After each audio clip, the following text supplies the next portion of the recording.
Howdy, howdy, howdy. My name is Anachi Sasuke, and look at this shit. Look at this shit. Y'all saw me save. I told you. Y'all saw it. I saved, and this shit, motherfucking lie. So, we gotta go find the page I was on.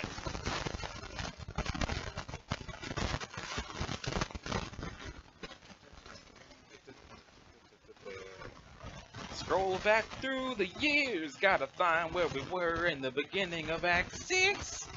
Before all the shit hit the fan with the teenage drama and Caucasian jokes. Almost there. Let's see. Years in the future. No, that's too far. Which is to say, not far enough. It's really windy outside. Let's see. Nope.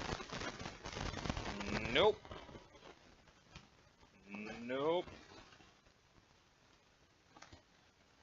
Let's see.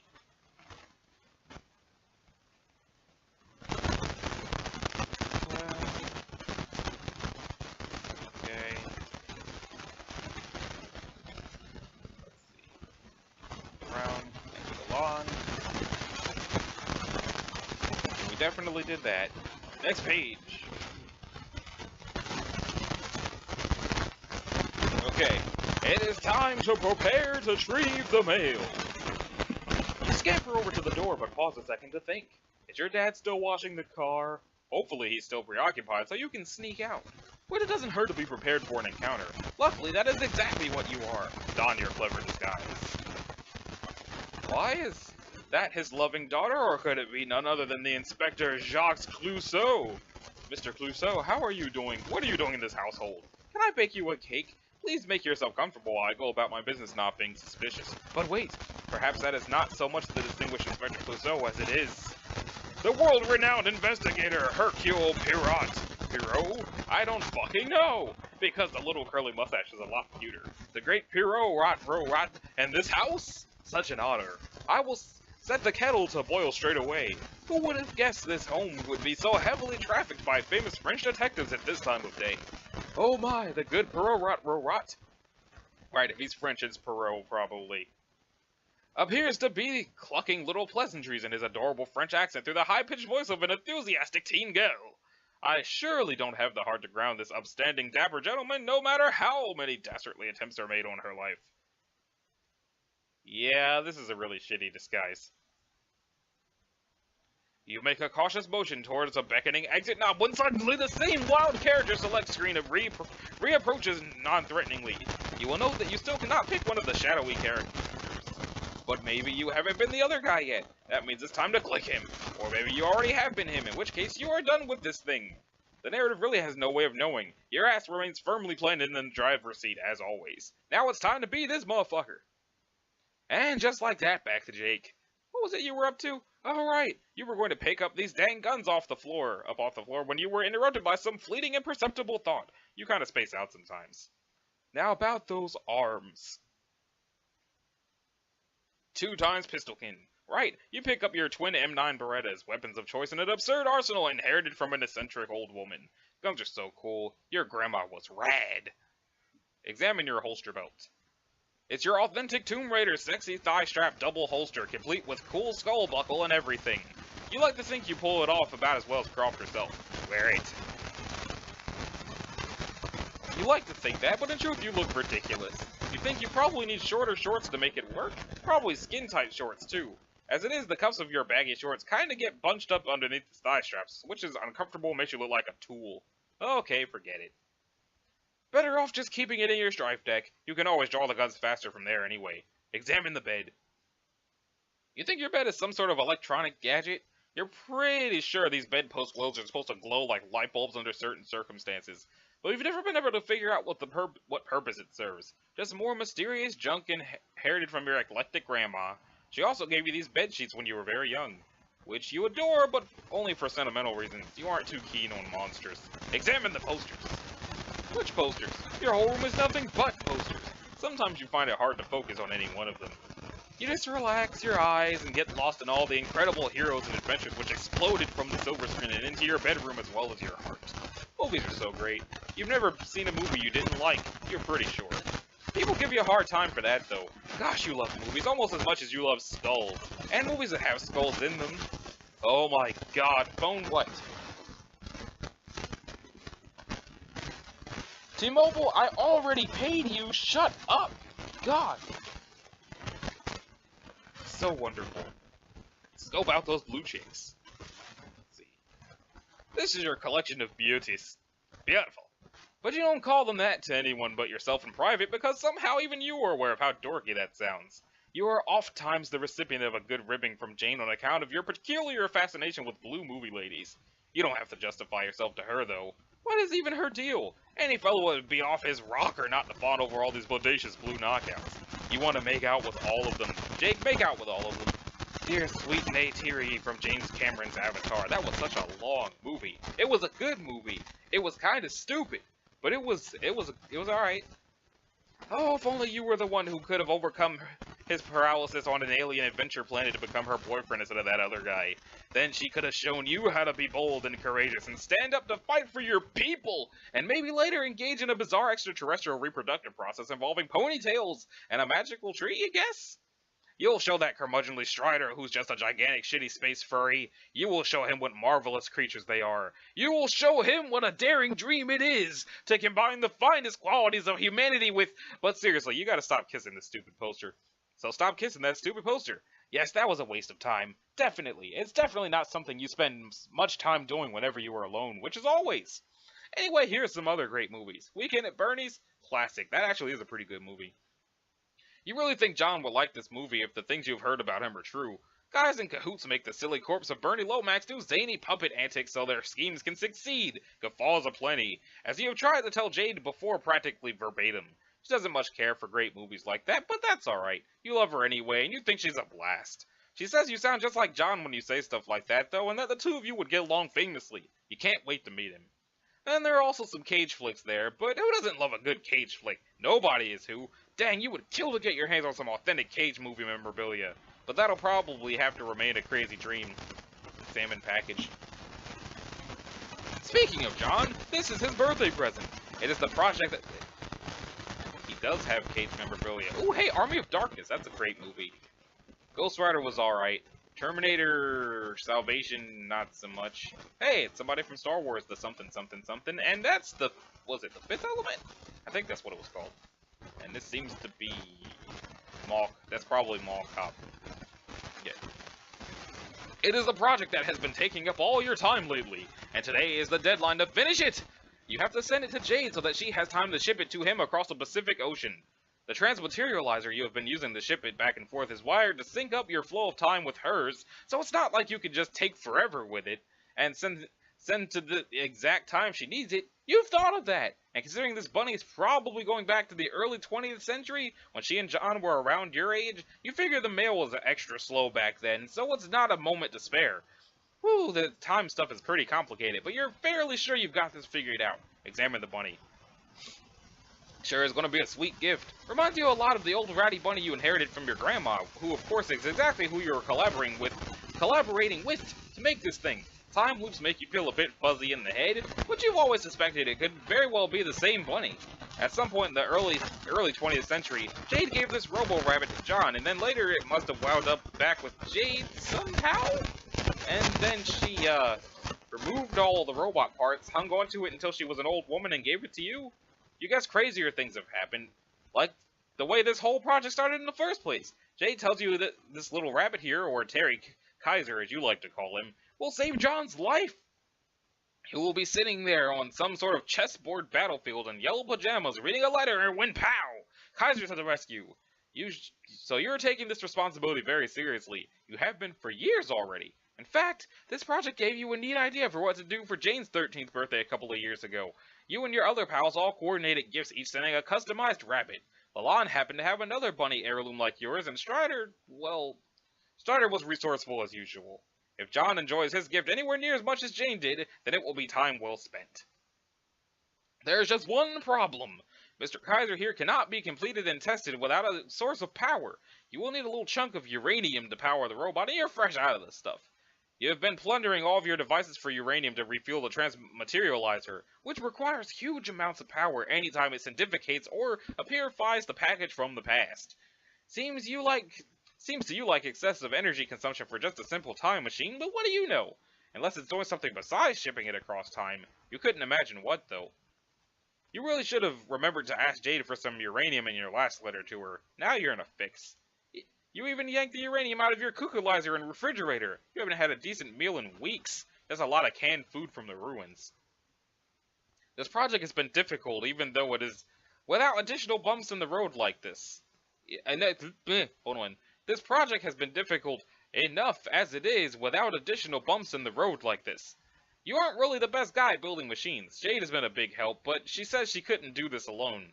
As much as it troubles your pride to admit, this project wouldn't be possible without help from your other two technologically savvy friends. And you are slowly coming to the regrettable conclusion that you will not be able to solve this uranium dilemma without asking for Strider's assistance. He's your best bro and all, but the dude never makes anything easy. Take the money.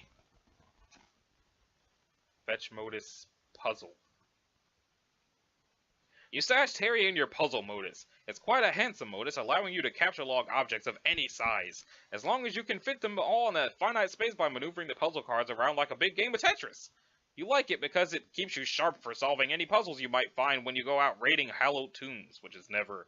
The money fits in okay, but it's a tight squeeze. The space in your inventory is mainly hogged up by one incredibly huge thing. You guess you need to get rid of it, but you can't shake the feeling you might need it someday. And you don't want to risk ditching it and be caught with your pants down later. I wonder what the huge thing is. Examine your comics. Oh, that Deadpool. Nope, that is Spider-Girl, Spider Island, and more Spider-Girl.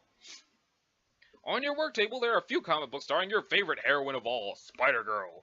You don't know what it is, but there is something about a girl who has spidery powers and a sassy attitude that is just so cool to you. It's just another quirky fact about you that definitely doesn't have any greater significance and never will. Ha! Horse feathers.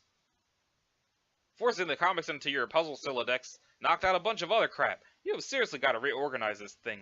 What were you even thinking capture logging all those bullets one at a time anyway? Dumbass.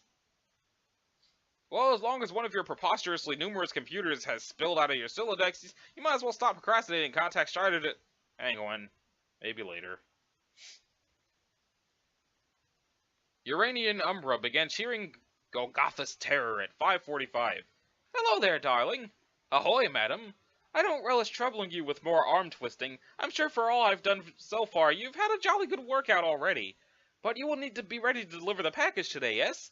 I'm determined as ever to see this through, but as usual, events have conspired to make a boondoggle of the prospect. I think I might be fucked. How so? Terry needs fuel and I don't have any left. I think I'm at Strider's dubious mercy for a solution yet again. I will have to ask him for help, and soon. Well, there you go, love. Better hop to it. Yes, I will, but also, there's the matter of the rabbit's armaments. I don't imagine he'll do a lot of freaking good in helping Grandfather Crocker from kicking the old bucket without them. What? Did you not say you'd supply these? I did indeed say so, and have already done. You did? When? In your future. I relayed the information enabling you to create powerful weaponry yourself. And you did. You then sent them back in time. You may recover them in the ruins, which conveniently is where you must go to ship the package once and for all. Bang up playing we hatch, don't you fancy? I see. Yes, it sure is. If that is the case, then all that's left to do is find power for it. Oh, and also enough power for the stupid transmateria bob. Ugh. So much to do before startling this goddamn thing into the past. I mean, that is what I'm doing, right? Giving it to my grandma when she was a kid growing up on the same island I did? That is somewhat close to the truth, and I can see how you would draw that conclusion, but there's more to it you don't understand yet. You will sort it all out in time. These are among the dad-blasted casual spoilers you refuse to dish out. Somewhat. It wouldn't hurt you much to know the truth, I imagine. It's just the truth is a wee bit complicated. Perhaps the draft of the cascading sequence from which your reality has arisen will put your mind at ease. Imagine two universes. A and B. Yeah, there we go. Now imagine there are two instances of each universe. A1, A2, and B1 and B2. A1 is a good steak sauce. The first instance of each is like a test run that does not quite succeed. The second instance, though, will meet all its purposes. Now consider that A1 begets A2, A2 begets B1, and B1 begets B2. And the participants of B2 are the ones who will make an effort to exit all this turbulence and falderal, whatever the fuck that means. Well, what does that mean? Let's see, trivial or nonsensical fuss. Dated. A showy but useless item. Okay. You are one of them, and your young ancestor is another, though she is presently stationed in B1, and yes, she is in the past, though not quite as far as you believe, nor does she occupy the same stream of continuity. I'm not sure I completely followed that, but okay. That's the best I can do for now. Primarily because I will not risk wasting much more of your time. So you are still in contention that I will meet our elders as youths? Oh yes! Haha! Then I will be traveling through time. I knew it. Or they will be. Whichever it is. Which is it, by the way? Casual spoilers, Sir English. Given the nature of the quest waiting for you, it wouldn't be shrewd of me to rule out the employment of time travel by any individual, but I will say that you're probably prey to a basic misapprehension about the nature of this rendezvous. It will not take place on Earth. It will happen inside the game you're about to play. Oh. Well, shit. Indeed. This is frightfully exciting. I would love to meet them. I never got to know my grandma very well, and it always seemed like she led an amazing and adventurous life. Then this seemed to be proven true in my correspondence with her. So I'm really looking forward to it. So true. I'd pay a hefty ransom to get to know my forebears. I remember you mentioning your race doesn't really jive with ours, familiarly speaking. That word that I can't say for right now for some reason. Familially. I think I said it right. It just feels weird. Correct. I never knew those who would identify as my parental equivalents. It is the way my race propagates. Our ancestors precede us by millennia. Well, yes, ours do too, but generally we have all these other people in between them, and the most recent ones are called parents, so I guess you do not have those? Like, systemically? Nope, never did. Well, neither did I. Miss Alien, I think we are like birds of a feather, you and I. When do I get to learn your name, by the way? Truthfully? It may be for the best that you never know it. It could stir up some things best left in their present equilibrium, and now I think I should bollocks off and leave it to you. But wait, there are still some things I'd like to know. About today! About this game! No more procrastinating. Contact your friend, darling. Yes, fine, okay, I will, but please just tell me in the least casually spoilery way possible. What are we even trying to accomplish here? What is even the rootin' tootin' point of this game? I think you'll have more fun than you can imagine finding out. But, state it concisely, and short of spoilery as you so charmingly put it, your objective today is to pave the way for the arrival of gods. Kisses! Uranian Umbra ceased cheering Goth's terror. Unearth more computers. If you're going to message your good bro, you might as well use a more comfortable computing device. You always found the Husk Top to be a little clunky, way too hands-on. Here are just a few at your disposal. Is that a shoe? Are those shoes? I mean, granted, this is obviously Lord English's ensemble, but how are shoes a computer? Hey, it's one of those Happy Apples, and an Incredible Hulk, and the X-Men, and what else? More guns. Here are just a few at your disposal. Your grandma always was an advocate of thorough preparedness. She would strongly advise staying not only armed to the teeth, but well equipped in the computational department. You've been taught you should really carry no less than 5 computers on you at all times, like a sensible person. Don your computers. I don't get how the Lord English jacket is a computer. You put on a few of your more ostentatious devices. Luckily, or unfortunately, you grew up alone, so there was never anyone to point out how ridiculous you look. These were also inherited from your grandma. In addition to being quite the globe-trotting adventuress, she was rather enterprising as well. Her company made many products like this to compete with the corporation owned by the cruel baroness who raised her. Sadly, BC Corp eventually crushed her company and forced her into exile.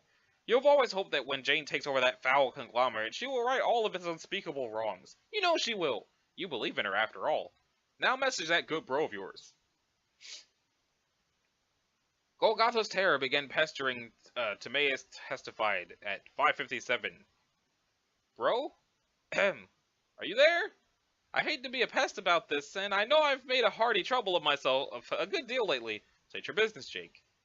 I should preface this request with an overture of appreciation for how much your cool and brotherly friendship means to me. It's just been absolutely bully having a stand-up jet like you in my corner.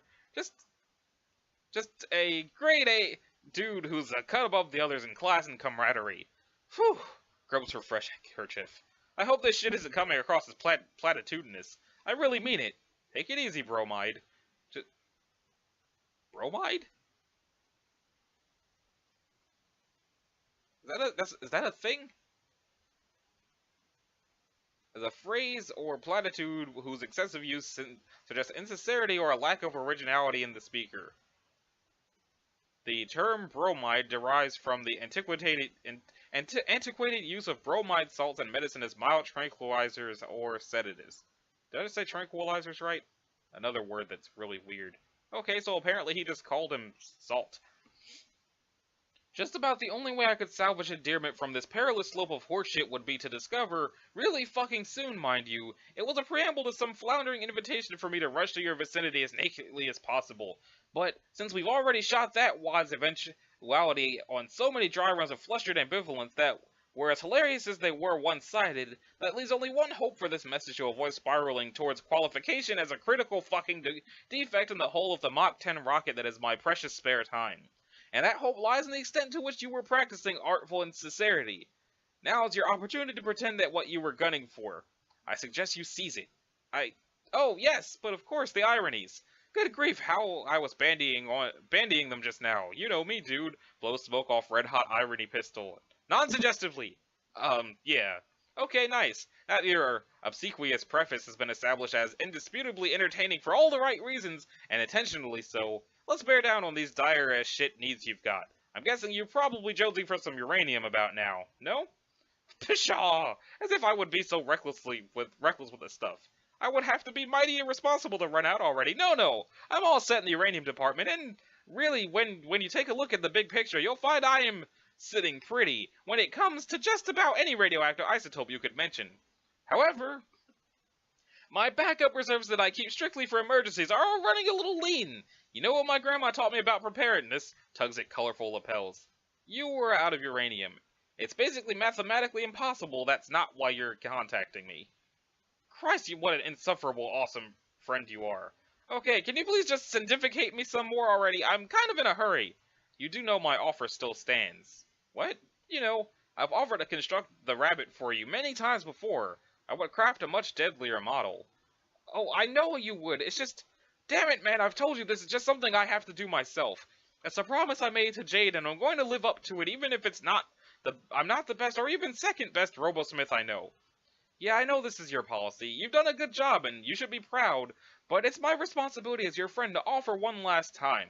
Just as it's my responsibility not to just fork over a bunch of uranium just because you asked me in a moment of weakness. Frig! Why not? It's too easy, and you yourself are the one taking pride in this. If you were half-assing this project and made some slovenly plea for it, I'd just say, fuck it, here's a lot of green rocks, dude, go nuts. Okay, then I'm half-assing it. Look, see? Only a bisected bottom is present. Where is the other half, you ask? Why, it is nowhere to be found. I didn't use it. Nope, not buying it. I know that every ounce of your premium behind can be accounted for in that rabbit, and there's no goddamn denying it. And you know perfectly well where some more uranium can be located. Jesus Christmas, you're such a fucking douche. It seems you think I am a fucking douche. That's your opinion. I guess. That's cool.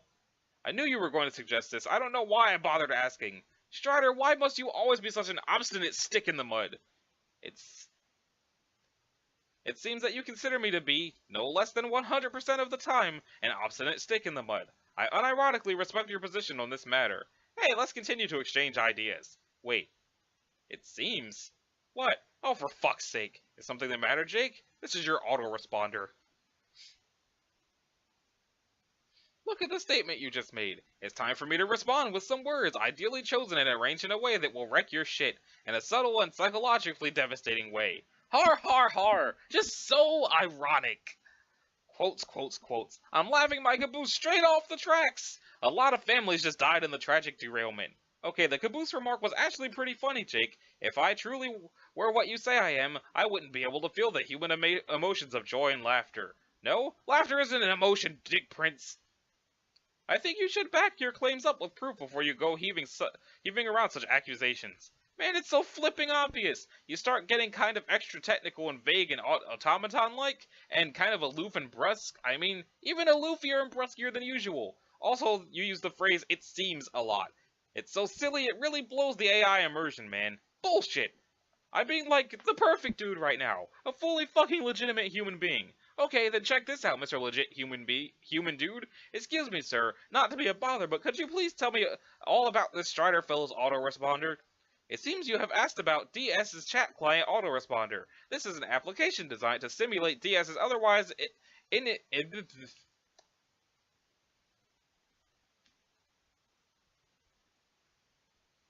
That didn't help at all. Hold on,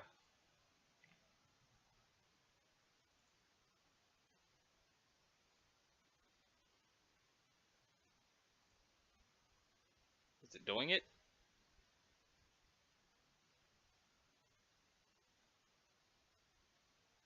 I don't think it's going to do it. DamnYouDictionary.com. Rad typing style, tone, cadence, personality, and substance of retort while he is away from the computer.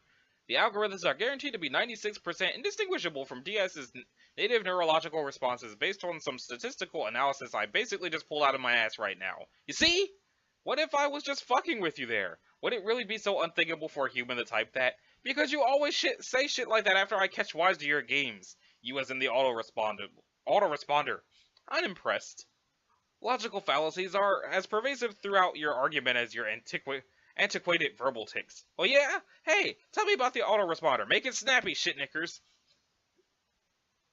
As it says it again. Gee, dude, you sure typed that exact same thing pretty fast. Are you still fucking with me? It could be a coincidence that I typed the same answer. You always type that answer. It could be a coincidence that I always typed the same answer. Ah! I can't stand this. Every time we do this, and I just wind up whistling Sweet Dixie out of my bumhole. This is pointless. I'm not having this conversation unless it's with my real-life friend, the one with human feelings, who isn't a pretend person inside sunglasses. Okay, but I'm pretty sure he's going to share my position on the matter. Ditch computers. He's just so infuriating sometimes. Or at least his responder is. Okay, the real Strider is too. There's barely any difference between them anyway. The responder just uses a few more generic response templates. And even those you suspect the AI is savvy enough to use on purpose for the sake of irony, or to get a rise out of you or whatever. That silicone bastard knows damn well what it's doing. You shed this ridiculous outfit because you look like an idiot. It's time to get serious here. No more fooling around. You need a more dignified looking computer. A thinking man's computer. And that's where we're going to save, so it can tell me that I didn't actually save. And in the next episode, we're going to wear the skull top. So, this has been Anashi Sasuke. This was, Let's Read Homestuck episode 71, I think? Yeah, 71. So, in the next episode, we're going to wear that skull top after I finish yelling at my computer for not saving. So, thank y'all for watching. I'll see you next time. Later.